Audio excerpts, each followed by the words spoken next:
الحمد لله نحمده ونستعينه ونستغفره ونعوذ بالله من شرور أنفسنا ومن سيئات أعمالنا من يهده الله فلا مضل له ومن يضلل فلا هادي له وأشهد أن لا إله إلا الله وحده لا شريك له وأشهد أن محمدا عبده ورسوله فإن أصدق الحديث كتاب الله وخير الهدي هدي محمد صلى الله عليه وسلم وشر الأمور محدثاتها وكل محدث بدعة وكل بدعة ضلالة وكل ضلالة في النار أما بعد. In our khutbah today, inshallah ta'ala, we'll discuss a matter or a hadith of the Prophet Islam that is somewhat lengthy. I may deliver this khutbah in two sessions. And this khutbah is one of the hadith of the Prophet ﷺ, and we will mention it, as mentioned by Allah subhanahu wa ta'ala, فَذَكِّرْ فَإِنَّ ذِكْرَ تَنْفَى الْمُؤْمِنِينَ, as a reminder. And this particular hadith that we have chosen, a hadith that's narrated by Imam Bukhari rahimahullah and also Imam Muslim rahimahullah in their Sahih. And Abu Hurairah رضي عنه قال سمعت رسول الله عليه الصلاة والسلام يقول إن ثلاثا من Bani Israiil, that there were three persons from Bani Israiil. And as we mentioned, the hadith of the Prophet ﷺ, of his purpose and of his benefit that we can draw, especially regarding stories of events of people of the past, that we the Muslim today, that we can reflect, we can ponder, and the lessons that can be drawn from these hadith regarding things that may affect us today and how we best can move forward regarding building our own character, regarding establishing our own Islam from the lessons that can be learned from others. So Islam, he mentioned regarding أن ثلاثة من بني إسرائيل, meaning three individuals from those of the children of Israel, of those of the past. Then he mentioned, who are these three individuals? فقال عليه السلام الأبرص الأقرع والعامة. These three persons that they were affected with various forms of deformity, of illnesses. One, al-abras. One had problems regarding certain matters of lepers. The other, as he mentioned, aqra, regarding baldness, not growing hair the places that he should. Then he mentioned the third, al-amma. And as we know today, many times or in many situations that we place great importance regarding our look and our appearance. How we present ourselves to others, the impression people have regarding us based upon our appearance. So these three individuals were affected with things that affect their appearance, their look, their physique. So the Prophet ﷺ, he went on after telling us, then he told us, Arad Allah subhanahu wa ta'ala intended and wished, and yabtilahum, and to test these individuals. So knowing that in life, tests will occur. Sometimes these tests may be in something that we are given as something of good, something that is considered to be of benefit, but it's a test for us. Sometimes the test may come in something which is evil. Are we able to be patient? Are we able to show endurance? Are we able to deal with people in a fair and just way based upon the test that's upon us? So tests for each person may be different, but the result, as I mentioned, الَّذِي خَلَقَ الْمَوْتَ وَالْحَيَاةَ لِيَبْلُوَكُمْ أَيُّكُمْ أَحْسَنُ عَمَلًا. So the test, as mentioned by subhanahu wa ta'ala, that he is the one that have created life and death, so as to test you, to see which of you are best in your actions, to see which of us, when the test, it comes to us, Are we of those who will remain steadfast upon Tawheed and the Sunnah? Are we of those who will exercise ikhlas? Are we of those who will stick to the Sharia of Islam, even the time of test, not to exceed the boundaries? So the tests will come. But are we of those that will exercise good deeds, deal with the things in the proper manner?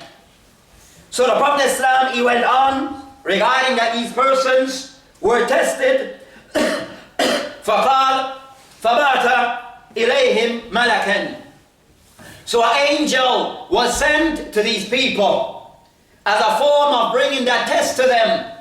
Sometimes the test that may come to us may be our wives. Sometimes the test may come to us as the person who's your colleague at work. Sometimes the test might be by way of our neighbor, by the wife to the husband to the wife, the child to the parent, each of us with each others. But Allah subhanahu wa ta'ala in this case, He chose an angel to bring this test to this individual. فقال الإسلام فأتى الأبرص فقال أي شيء أحب إليك. So this angel came to the Abras, the person who was affected with skin disease, leprosy. فقال, the angel to this person, when he came to him, أي شيء أحب إليك. Which of the things that are most beloved to you? What's most important to you? فقال, in response to this, قال, looking at that person, the Abras, his own situation, قال, لون حسن وجل حسن. That he asked for, he requested to have good complexion, good, beautiful skin color. So this was what he asked for, of all the things that were presented to him, of the things most beloved to him. فقال لون حسن جلد حسن. Then he mentioned ويذهب عني الذي قد خضرني الناس. Then also he mentioned that he asked, request this, because the people, they are shunning him because of this. And he wants a degree of acceptance from the people. From this waqafat, that sometimes, as we said, we as human beings, as individuals, that we do put some attention regarding how we appear, our appearance, our physique, our look. This do affect us in our lives, sometimes in a positive way and sometimes in a negative way. But it should not go to the extent where we find many today that they will spend as much as they can so as to make themselves look beautified. So they'll do cosmetic surgery so as to make themselves look the best that they can be, or someone that they would like to be. But this is not of Islam. Also, Islam have given guidelines regarding the things that we are allowed to do and not allowed regarding our personal appearance and beauty. So for a female, she can beautify herself, but there's to a degree and to an extent. For her, as we see today, that the people will shave and pluck their eyebrow. This is not allowed in Islam. In beautification, the female can beautify her wife to her husband. She can wear whatever she wishes to wear, but when she presents herself in public, in front of men who are foreigners, then that's a different approach, different rules. She can't wear lipstick. She can't wear that thing around her eye, the various colors on her cheek. When so Islam have given guidelines regarding beautification. and presenting ourselves to others. So when the Muslim go out in public, for both the male and for the female, there's guidelines regarding what we can and cannot wear. Rules regarding our dress code. So the Muslim, we have to bear this in mind. There's that which is halal and that which is haram. Also another matter regarding, as the person asks, lawnun hasan wa jildun hasan. Unfortunately, but the reality of what we face today, that many, even amongst the Muslim, and worse is finding this amongst the Muslim, that we judge others based upon the color of your skin. We judge others based upon the place that you are from on this earth, where you were born. Are you from my people or you're not from my people? We judge others based upon our language. Are these things truly to judge others? The person's skin complexion is shunned because he doesn't have the complexion that we believe to be the right complexion. Who give us that right? Allah subhanahu wa ta'ala created us in each in the way befitting to us. But we will judge others on this. We will shun others on this. We will bring some closer to us based upon the color of my skin. So this person, he asked for good color, complexion, also wanting good appearance, so he can gain acceptance from others. Then what happened after he asked for what he asked for? قال عليه السلام فمسحه فذهب عنه قدره وأوتي لون حسن. So this person, it mentioned that the angel, by Allah subhanahu wa ta'ala's permission, wiped over this person, and that illness that he had, it went away and it was replaced. He was given, he was granted by Allah subhanahu wa ta'ala what he had requested. Good color, good complexion, good skin tone. He was given this by Allah subhanahu wa ta'ala. So sometimes then the angel, he says to the person, and this is a test. Sometimes we request and ask for things from Allah subhanahu wa ta'ala, but are we ready for that responsibility that comes with it?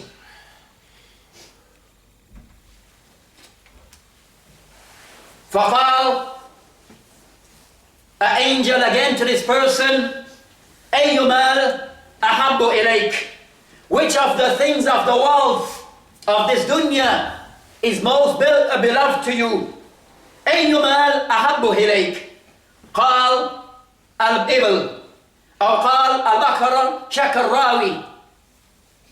The person, when the question was posed to him of the treasures of the dunya, of what it contains of wealth, what of it you most would prefer? قال إبل أو بقر. Ask for the most prize of those wealth, wanting camel, wanting of cow, cattle. So this was what he requested. فقال فأوتي ناقة عشرة. فقال يعني الangel فقال بارك الله لك فيها. So this person, he was given what he requested, what he asked for. Not only what he asked for, but he was given naqa, a she-camel that was one that was pregnant, about to give birth. So giving something the best available, but also something ready to multiply. Then the angel said to him, Barakallah fiha. May Allah subhanahu wa ta'ala bless you in this. In this, it shows that that person who had nothing, not having, possessing much, but when he was asked of the things of the dunya, he wanted the best of it. Not understanding the responsibility that comes to whatever we're given.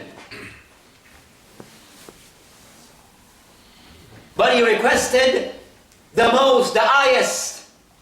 Sometimes we may say a person should be ambitious, but sometimes our ambition should not be more than we can take on. And the thing that we prized most in the dunya, as in these two questions posed to this person, the things that our own personal appearance and status. How can we present ourselves to others in our physical look and appearance, and also the things that we possess of the dunya? We like to compete with others. We like to show that we are someone of some value, some worth. And this is measured in the dunya by our own appearance, and secondly by the things that we possessed, our possession. We have the best cars, we have the fanciest houses and the biggest houses, we have the best of jobs, we have the best of clothing. These are the things how we measure if a person is so-called successful.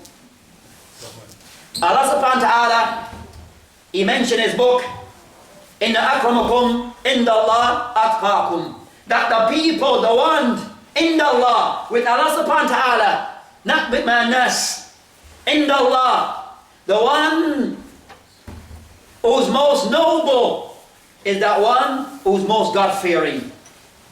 That's the measurement that we should use.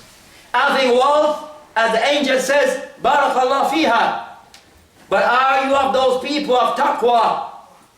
Are we of those people who use our wealth fi sabilillah?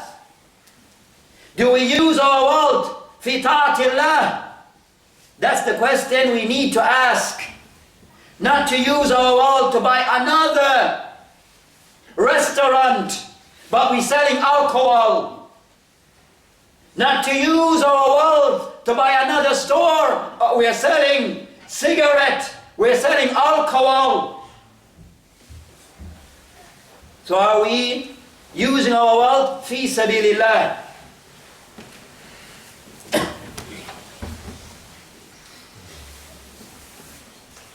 Alhamdulillah,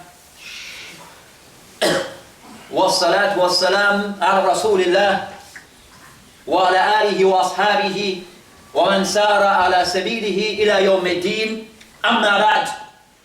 Then the angel, he went to person number 2. فقال فأتى الأقرأ فقال أي شيء أحب إليك, and asked the same thing to this person who's the Aqra, the person who was inflicted the illness of being bald-headed.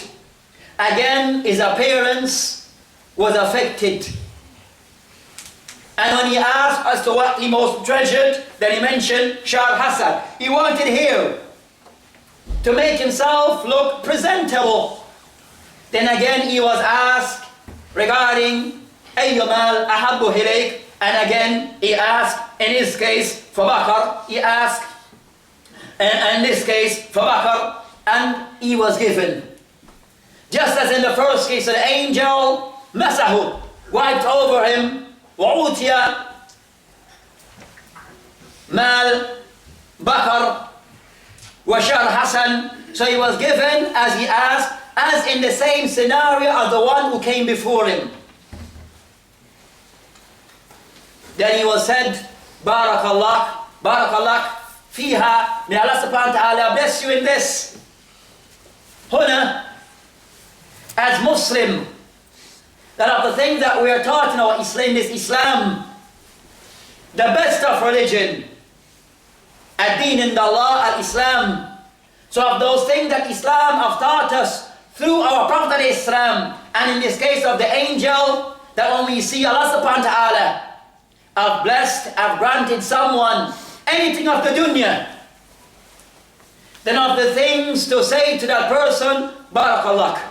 May Allah subhanahu wa ta'ala bless you in this. They show within us, we're not people of hasad. We're not people of envy.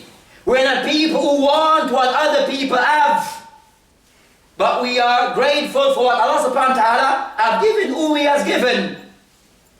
And that we also show a degree of gratitude for what we have been given. So the angel supplicating for this person. So when we see someone having that which is beneficial to them, worthwhile for them, will be of benefit for them in this dunya and also in the akhirah, then we make dua for that person that Allah subhanahu wa ta'ala will bless what they have been granted. And as we said, that we as Muslim, we're not people who have envy for what others may possess. But also, for those who Allah subhanahu wa ta'ala have blessed, with what they have been blessed, then know, as we said, it comes with a responsibility. So the wealth of the dunya, it comes with a responsibility. Just as everything that we have is an amana, is a trust from Allah subhanahu wa ta'ala. So the wife that we have for the husband is an amana, that you provide for her in a good way. You treat her in a good way. You don't abuse her physically or mentally. Also for the wife, that what you have been blessed with an husband, that you fulfill your amana, that you treat your husband, you obey him in obedience to Allah subhanahu wa ta'ala. You don't leave your house without his permission and consent. You don't allow others in your home without his permission and consent. You don't refuse your husband. So each have their own responsibility. But this all is an amana. And it's a test. Sometimes your wife will make you angry. Sometimes you will make her angry. How do we respond? So then he came, فأتى العامة فقال أي شيء أحب إليك. So he asked the Amma, which wealth, what is most beloved to you? فقال العامة أن يرد الله إلي بصري فأبصر الناس. So the Amma, the one who was blind, when he was asked, what's most beloved to you? قال أن يرد الله إلي بصري. The others ask, answer response, the ones before immediately, I want the best color, I want the best skin, I want the best hair. The A'ma, he mentioned, أن يرد الله إلي بصري. That what I request is for Allah subhanahu wa ta'ala to return to me my sight. فأبصر الناس. So I can see the people. But the Amma response was different from the two others. The Amma returned the matter back to Allah subhanahu wa ta'ala. That Allah subhanahu wa ta'ala is the one who gives. And Allah subhanahu wa ta'ala is the one who takes away. Allah subhanahu wa ta'ala who makes one person black, make another person white, make a person blind, the next person can see. Allah subhanahu wa ta'ala is the one who gives and takes. So the Amma, showing that he's a person who refers his affairs first and foremost back to Allah subhanahu wa ta'ala, not to the people. فَقَالْ أَنْ يَرَدَّ اللَّهِ إِلَيَّ بَصَرِي. Showing his level of tawheed and quwwatul iman billah, that he's able to return his affairs first and foremost back to Allah subhanahu wa ta'ala. The one who can return his sight is Allah subhanahu wa ta'ala. And يرد الله إلي بصري. For Allah subhanahu wa ta'ala to return back my sight is not the doctor who has the full control and the cure. It's Allah subhanahu wa ta'ala. So but it shows the level of the tawheed of the person who's the ama. Doesn't see with his sight, but he see with his intellect. And today most of us who have sight, our hearts, they are dark. Our hearts are blind because of the dunya. Where we lose sight of Allah subhanahu wa ta'ala rights upon us. Where ingratitude, we show ingratitude to Allah subhanahu wa ta'ala for what we have been given. But this ama, by way of sight, but basir, by way of his understanding of affairs, return his affairs back to Allah subhanahu wa ta'ala. فمسحوا فرد الله إليه بصره. So Allah subhanahu wa ta'ala, so I mentioned Allah subhanahu wa ta'ala return back his sight. So the Muslim, it shows when we seek and want to make dua, we're inflicted, we want something of the dunya, whether personal or for others, always go back to Allah subhanahu wa ta'ala. Not asking the creation first, but first go back to Allah subhanahu wa ta'ala. Then go back to those amongst the creation who can help. So the lesson of the ama, it shows his level of iman.